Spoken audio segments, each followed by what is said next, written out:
हम प्रवेश कर रहे हैं।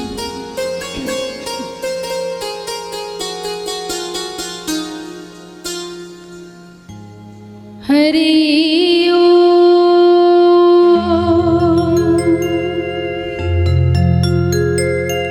श्री गणेशाय नमः।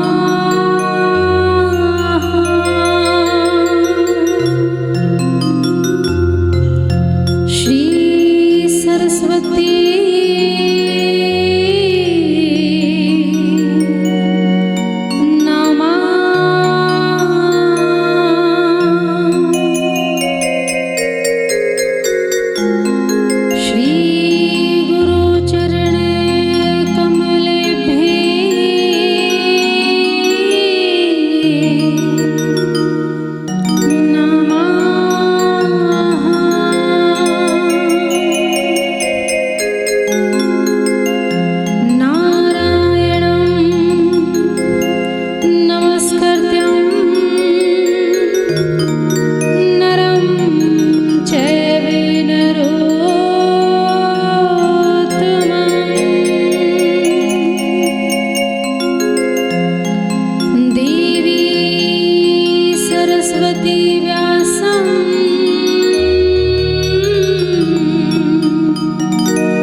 परम मंगलमयी परम पावनी श्रीमद् भागवत महापुराण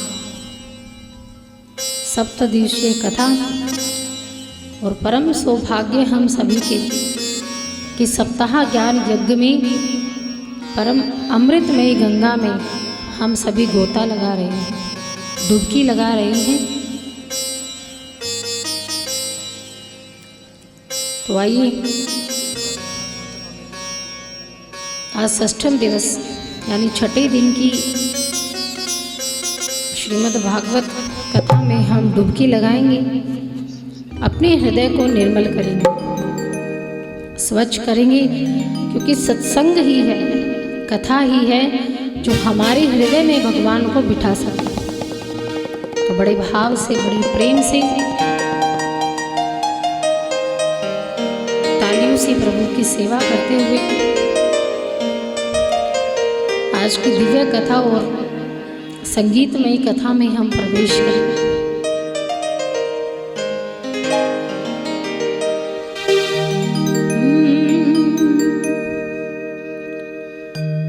मेरा आपकी कृपा से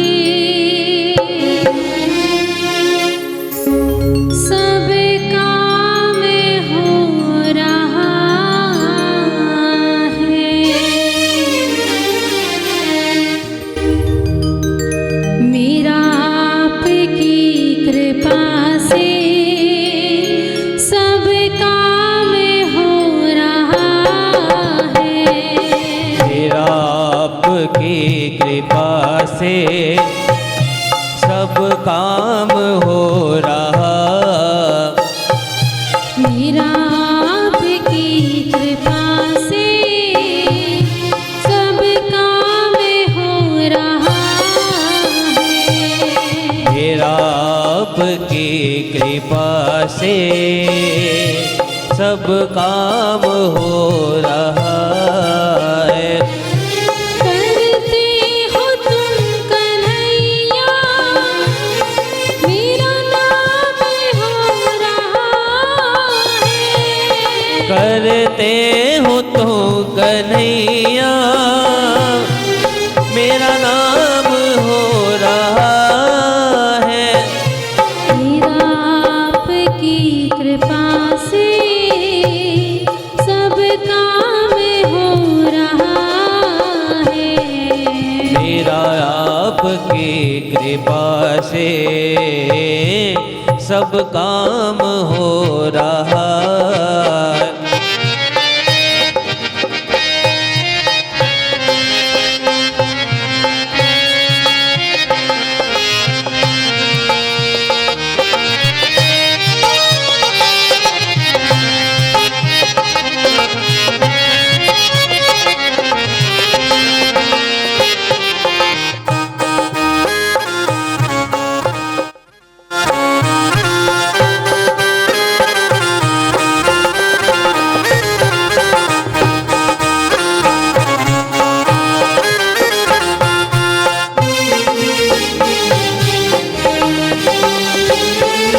पतवार के बिना ही मेरी नाव चल रही है।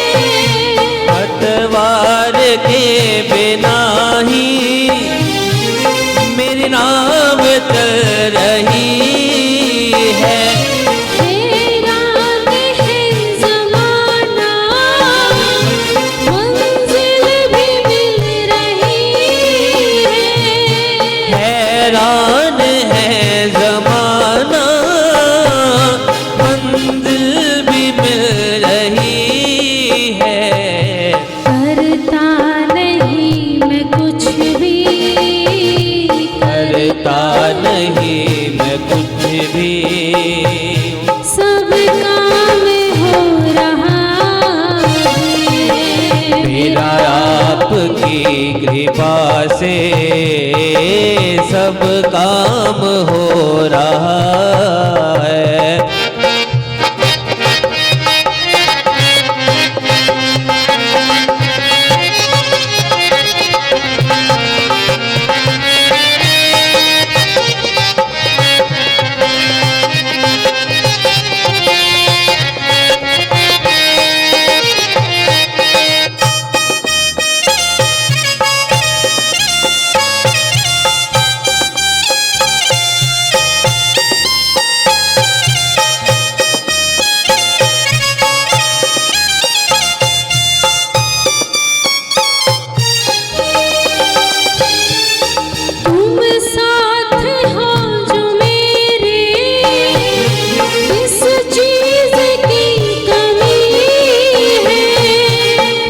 साथ हो जो मेरे, किस चीज की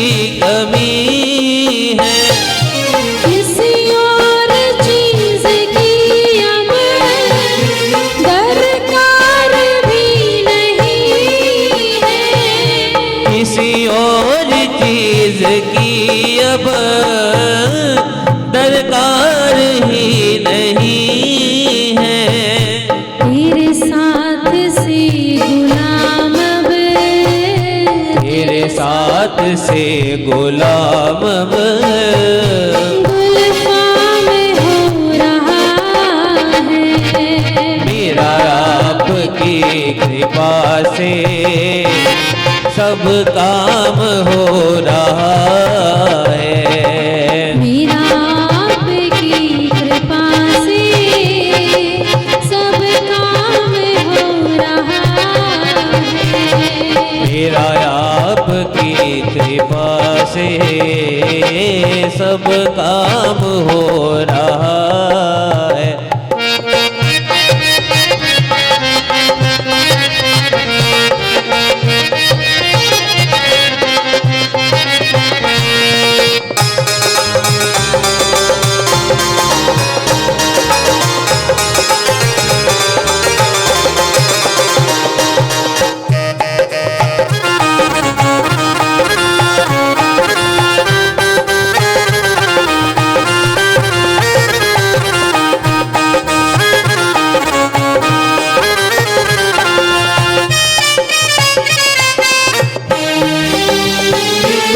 मैं तो नहीं हूँ काबिल, तेरा पार कैसे पाऊं। मैं तो नहीं हूँ काबिल, तेरा नाम कैसे पाऊं। टूटी हुई वाणी से गुणगान कैसे गाऊं। टूटी हुई वाणी से गुणगान कैसे पाऊं। तेरी प्रेरणा से ही सब, तेरी प्रेरणा से ही अब ये कमाल हो रहा है। मेरा आपकी कृपा से सब काम हो रहा है। मेरा आपकी कृपा से सब काम हो रहा है। वो मेरा आपकी कृपा से सब काम हो रहा है। सब काम हो रहा है। वो सब काम हो रहा है। सब काम हो रहा है। वो सब काम हो रहा है। मेरा आपकी कृपा से सब काम हो रहा है।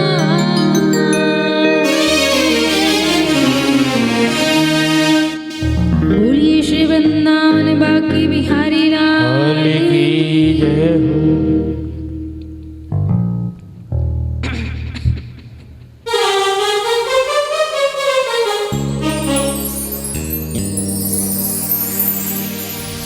आइए हम सभी आज षष्ठम दिवस की कथा को प्रारंभ करते हैं।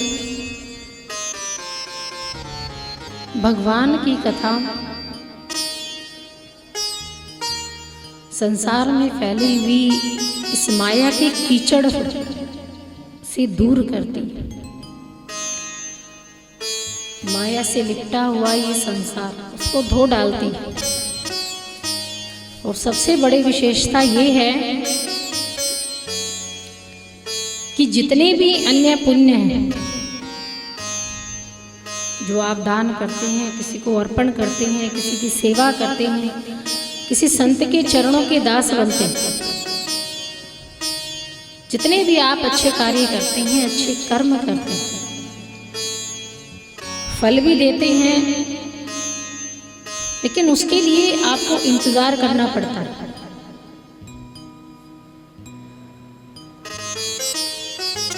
मान लीजिए आपने कोई ऐसा धर्म का कार्य किया है जिसके विषय में ये कहा जाता है कि उसको अब आप मानव जीवन में कर रहे हैं, उस फल की प्राप्ति आपको होगी मरने के बाद।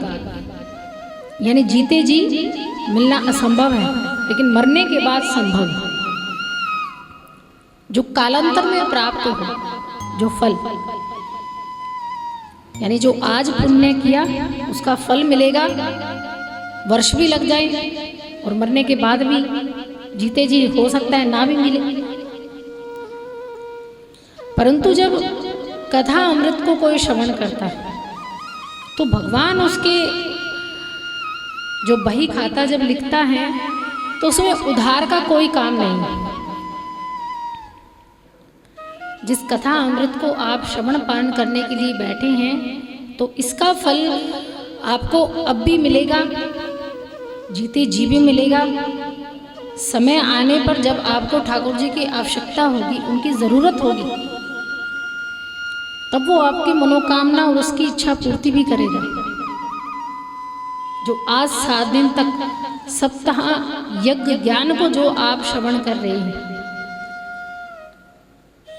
उसका फल निरंतर चलता रहता है। उसमें समय नहीं देखा जाता, उम्र नहीं देखी जाती। वो आपको इस लोक में ही नहीं, उस परलोक में भी प्राप्त होगी, जहाँ यमराज के दर्शन आपको नहीं मिलेंगे। यमराज से हर कोई डरता है, क्योंकि मृत्यु के समय जो पापी व्यक्ति होता है, जिसने जीवन में कोई अच्छा कार्य ना किया हो, सद्मार्ग पे ना चला हो, तो उसे भगवान के दर्शन प्राप्त होना मुश्किल का कार्य है। अगर किसी को यमराज अंत समय में ना दिखाई दे और ना देखना कोई चाहता है, तो जब तक शरीर में प्राण है, जब तक आप सुन सकते हैं, देख सकते हैं, चल सकते हैं, फिर सकते हैं, तो आप प्रभु के मंगलमयी और संगीतमयी गुणगान को प्राप्त करते रहिए। ये मत इंतजार कीजिए कि इसका पुण्य कब हमें प्राप्त होगा, जब हम देखेंगे, या कोई उम्र का तगाजा हो कि वृद्धावस्था जब आएगी तब देखेंगे भगवान की कथा हो सकता है आपके जीवन में वृद्धावस्था ही ना आए, उससे पहले ही आप भगवान के पास चले जाएं, उससे पहले ही आपकी मृत्यु हो जाए, तो आगे आपके पास जीने के लिए कुछ भी नहीं और ना आप फिर कुछ कर सकते। हाथ से जब छूट जाता है तब बाद में पछताने के अलावा कुछ नहीं रहता। और श्रीमद् भागवत हो, राम कथा हो, शिव महापुराण हो, स्कंद पुराण की कथा हो, जब इन कथाओं को हम सुनते हैं और सुनने के बाद जो अपने जीवन में धारण करते हैं, तो ये जीवन ही बदल जाता है। पूर्ण आनंद हमें प्राप्त होता है इन कथाओं से, कुछ सीखने को मिलता है, कुछ धारण करने के लिए मिलता है। और ये कथा अमृत तो तत्क्षण फल देने वाली है। और 7 दिनों तक श्रीमद् भागवत के विषय में कहा जाता है कि आप प्रथम दिन से ही कुछ ना कुछ मनोकामना लेकर अपने हृदय में बैठे और 7 दिन तक निरंतर कथा को श्रवण करें, चिंतन करें, मनन करें, और निश्चय ही ठाकुर जी आपकी इच्छा की पूर्ति करते हैं। श्रीमद् भागवत का प्रमाण है और यही पुण्य आप सदा सदा के लिए इनका सेवन करते रहिए, इनको अपने जीवन में उतारते रहिए। कथाएं कोई भी हो, लेकिन ज़्यादातर जो कथाएं होती हैं वो भगवान की पूर्ण अवतार की कथाएं होती हैं। पूर्ण अवतार भगवान श्री राम और भगवान श्री कृष्ण, जिसमें कहा जाता है कि स्वयं नारायण इस धरा पर आए, और बाकी जो अवतार हैं वो भगवान के कला अवतार हैं, अंश अवतार हैं। उनमें भगवान का थोड़ा थोड़ा अंश रहा है। वो कुछ समय के लिए आए हैं, भक्त का उद्धार किया है और फिर वापस चले गए। लेकिन भगवान श्री कृष्ण तो काफ़ी समय तक इस पृथ्वी धरा पर रहे। बाल्यावस्था भी बताई, प्रौढ़ावस्था भी, और अंत में जीवन की मृत्यु भी यही भगवान ने प्राप्त की। और तब भगवान इस धराधाम को छोड़कर, यानी जो अवतार लिए वो यही पृथ्वी लोक पर लिए, लेकिन बाकी जो अवतार भगवान ने छोटे छोटे लिए थे वो ऊपर से ही अवतार ग्रहण किए, तब पृथ्वी पर आए। लेकिन भगवान श्री राम और श्री कृष्ण संपूर्ण नारायण हैं। वो तो बस नाम दिया है कि आप उस नाम के माध्यम से याद कर सके, उनको हृदय में स्थान दे सके, बस। अन्यथा श्री कृष्ण और राम के नाम से नारायण कहा जाता है, भगवान विष्णु कहा जाता है कि साक्षात विष्णु अवतार थे। कल आपने 4 वर्ष तक 5 वर्ष तक की आयु में भगवान गोकुल में रहे थे। उसके बाद भगवान अब आ गई वृंदावन में। सभी ग्वाल बाले गोपियाँ अपनी गायों को, अपने सामान को लाद कर वृंदावन की पवित्र भूमि में आ गए।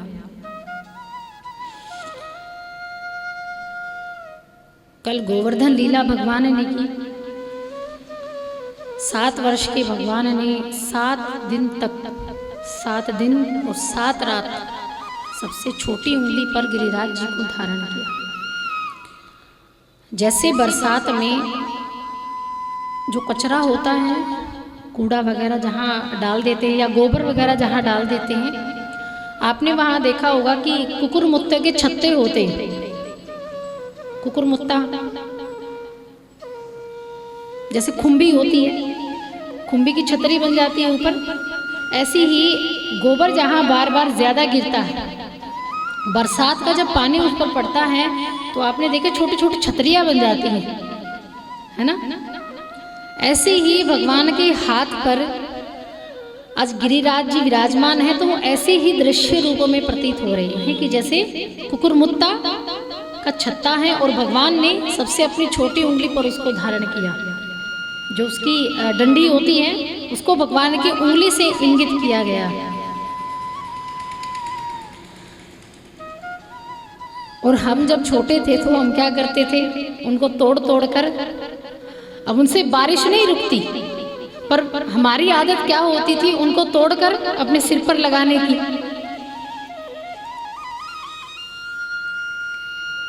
कि छतरी से बारिश से बच जाएंगे।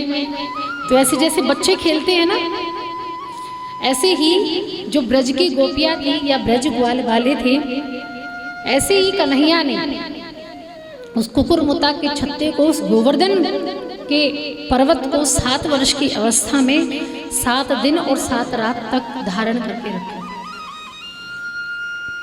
और गिरी को धारण करने के उपरांत ही सभी गोपियों ने भगवान का नाम रखा गिरधारी। जिसने गिर को धारण किया है, जिसने गिर को उठाया है, जिसने पर्वत को उठाया है, वो गिरधारी है। वहां सब जब इंद्र ने भारी बारिश की, सावर्तक मेघों को ये आदेश दिया कि जाओ वृंदावन में इतना वर्षों की पूरा वृंदावन जलमग्न हो जाए। भरपूर कोशिश इंद्र ने की, सारा घड़ा अपने वर्षा का वृंदावन में उड़ेल दिया, लेकिन वृंदावन की भूमि का बाल भी बांका नहीं हुआ।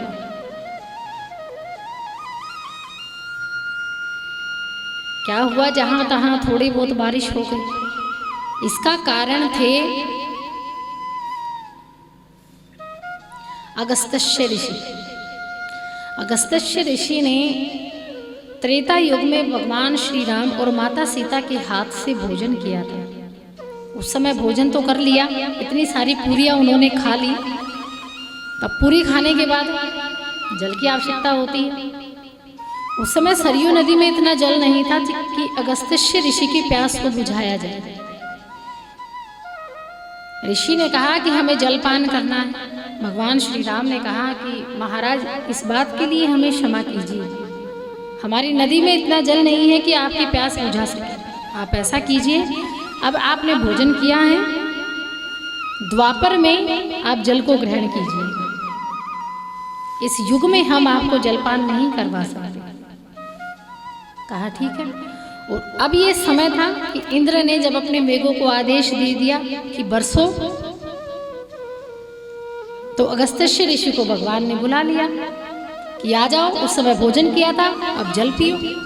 तब अगस्त्य ऋषि जल की अंजुली बांधकर वहां बैठ गए थे, और जब इंद्र वर्षा बरसा रहे थे तो उस अंजुली का जलपान अगस्त्य ऋषि ने किया, अपनी प्यास बुझाई। और जहाँ तहाँ होता है ना, जब हाथ में अंजुली बांधते हैं तो हाथों के बीच वाले हिस्से से थोड़ा सा पानी निकल जाता है, वो हाथ में ठहरता नहीं है। तो जहाँ तहाँ अगस्त्य ऋषि के हाथों से अंजुली से जो पानी बह रहा था, तो वृंदावन की थोड़ी बहुत जो मिट्टी है वो गीली हो गई। लेकिन भगवान के लिए, ऋषि के लिए तो थोड़ा ही जल था, लेकिन वृंदावन वासियों के लिए तो वो बाढ़ लाने के लिए काफी था। वो जहाँ तहाँ जल बरस रहा था, तो सभी गोपियाँ ग्वालिन गिरिराज जी के नीचे आ गए। भगवान ने सभी ग्वाल बालों को देखा, नजर से नजर मिली। ग्वाल बालों ने देखा कि लाला ने एक छोटी सी उंगली पर इतने बड़े पर्वत को उठाकर रखा है, ये कैसे संभव है? ये हम जैसा ही बच्चा है, हम जैसा साधारण है, जैसे हम अपनी माँ के बेटे हैं, ऐसे ये भी अपनी माँ का, यशोदा माँ का बेटा है। ये इतना पहलवान कब से हो गया कि छोटी सी उंगली पर इसने इतने बड़े पर्वत, 7 कोस के पर्वत को उठा लिया?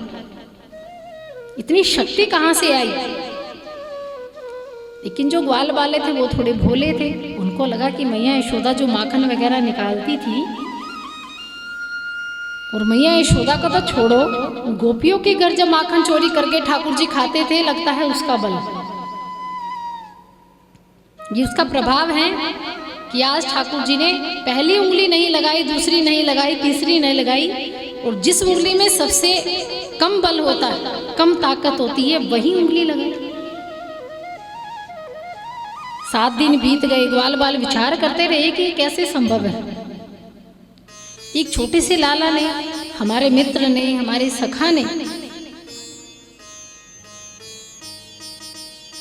श्री गिरिराज जी को अपनी कनिष्ठिका उंगली पर धारण किया, ये कैसे संभव है? और 7 वर्ष की आयु तो वैसे भी कितनी छोटी आयु होती है। बड़े बड़े पहलवानों में एक पर्वत उठाने की ताकत नहीं होती, और यहाँ एक छोटे से बच्चे ने उठा लिया। 7 दिन बीत गए, रात बीत गई, तब ग्वाल वालों को महसूस हुआ, अब भोले हैं बेचारे, भगवान को भी बहकाना आता है कि कैसे तैसे इनको ये आभास ना हो पाए कि हम भगवान हैं। ग्वाल वालों ने कहा, लाला तुझे इतने दिन बीत गए, तेरी उंगली में दर्द होने लग गया होगा। हम क्या करते हैं, हम डंडा उठाकर लाते हैं, हम सब डंडे उठाकर लाएंगे, गिरिराज जी पर लगाएंगे, और फिर तुम अपनी उंगली नीचे कर लेना, थोड़ा आराम कर लो, विश्राम कर लो, तनिक ये उंगली नीचे कर लो। तो भगवान ने कहा कि क्या तुम संभाल सकते हो पर्वत को? कहा हाँ, हम संभाल लेंगे। अरे तुम तो इतने छोटे से बच्चे हो, फिर भी संभाल रहे हो, तो हमारे अंदर भी इतनी ताकत है, हमने भी कुछ ना कुछ गोपियों के घर से चुराकर थोड़ा बहुत तो माखन खाया है। कहा पक्का? बोले हाँ पक्का। तो सब ग्वाल बाल अपनी लाठियां उठा कर लाए, सब गोवर्धन जी के नीचे सबने चारों तरफ लाठियां लगा दी। ग्वाल बालों ने कहा कि अब अपनी उंगली नीचे कर लो। अब तनिक भगवान ने थोड़ी सी उंगली ही नीचे की थी कि सबके डंडे चटकने लगे, सबके डंडे टूटने लगे। अब सब डंडे चटकने लगे तो सब ग्वाल वाले चिल्लाए, संभालो लाला संभालो। भगवान ने फिर से उंगली लगा दी। फिर मन में विचार करने लगे कि इतनी ताकत एक बच्चे में, ये कोई बालक नहीं है, ये नंद बाबा का बालक नहीं है, ये साक्षात भगवान है। संदेह उत्पन्न हो। शक हुआ ग्वाल बालों को कि ये भगवान है, ये नारायण है, ये हमारा लाला नहीं हो सकता। कहा लाला तू भगवान है ना? कहा किसने कहा हम भगवान हैं? कहा लाला ये संभव नहीं है, ये किसी के वश में नहीं है कि तू सबको अपनी तरफ आकर्षित कर सके और उस गिरिराज जी को उठा सके। हम इतने सारे हैं, तुम्हारे मित्र हैं, हम गिरिराज जी पर नहीं अपना उनको सहारा दे पाए तो तुम इतनी छोटी उंगली पर सहारा कैसे दे रहे हो? और गिरिराज जी को आपका आश्रय है, वो तुम्हारे सहारे टिके हैं। अब भगवान को ये लगा कि अगर इन्हें पता लग गया कि मैं भगवान हूं, और भगवान को क्या करते, अलमारियों में बंद करके रखते और भगवान को पूजते हैं, आरती वगैरह करते हैं। कईयों के तो भगवान अलमारी में बंद हो गए, है किसी की अलमारी में बंद? ठाकुर जी कई बार ऐसा होता है, कहीं थोड़ी जगह हो या कुछ होते हैं जो अपना गल्ला होता है ना जिसमें पैसे रखते हैं, वो मंदिर के अंदर ही बनवा देते हैं ताकि ठाकुर जी के साथ ही धन रहे। अब धन का ये है कि वो उसको खुला नहीं रख सकते अलमारी को, तो जहाँ स्थान का अभाव होता है वहाँ मंदिर और गल्ला साथ में बना दिया जाता है। अब उसके पट भी बंद होने चाहिए तो भगवान भी बंद हो जाएंगे। भगवान ने सोचा कि अगर किसी को पता लग गया कि मैं भगवान हूँ तो मुझे अलमारी में बंद कर देंगे, पूजा करेंगे, बिठाकर भोग लगाएंगे, कभी कभार आएंगे। अब तो ग्वाल वाले सब मेरे साथ हैं, नजदीक है, लेकिन फिर देवता मानकर क्या करेंगे, पटों में बंद कर देंगे और फिर सुबह होगी तब याद करेंगे, शाम होगी तब याद करेंगे। जो 8 याम पूजा होती है आज वो 2 याम की हो जाएगी। ग्वालों को कहा कि नहीं, मैं कोई भगवान नहीं हूँ, अरे मैं तुम्हारा सखा हूँ, और तुम ना ही जानते कि मैं यशोदा का बेटा हूँ, नंद का छोरा हूँ। इतने वर्ष बीत गए तुम्हें मेरे साथ, लेकिन तुम मुझे पहचान नहीं पाई। अरे मैं वही यशोदा का छोटा सा प्यारा सा गैया चराने वाला लाला हूँ। काहे को तू भगवान का नाम देके मेरा दर्जा बढ़ा रहे? मैं कोई भगवान नहीं हूँ, मुझे ऐसा नाम मत दो, उस परमात्मा का अपमान मत करो, मैं कोई भगवान नहीं। फिर तूने गिरिराज जी को कैसे उठाया? तुम बड़े भोरे हो, तुम समझे नहीं। देखो जब मैंने गिरिराज जी को उठाया तो तुम मुझे देखने आए, तुम्हारी नजरें मेरी नजरों से मिली, और मेरे पास ऐसा मंत्र है कि किसी से जब मैं नजर मिलाऊं तो नजर मिलते ही दूसरे का बल मैं ग्रहण कर लेता हूं। कहा अच्छा तुम्हारे पास ऐसा मंत्र है? बोले हाँ हमारे पास ऐसा मंत्र है। जब तुम यहाँ आए पर्वत के नीचे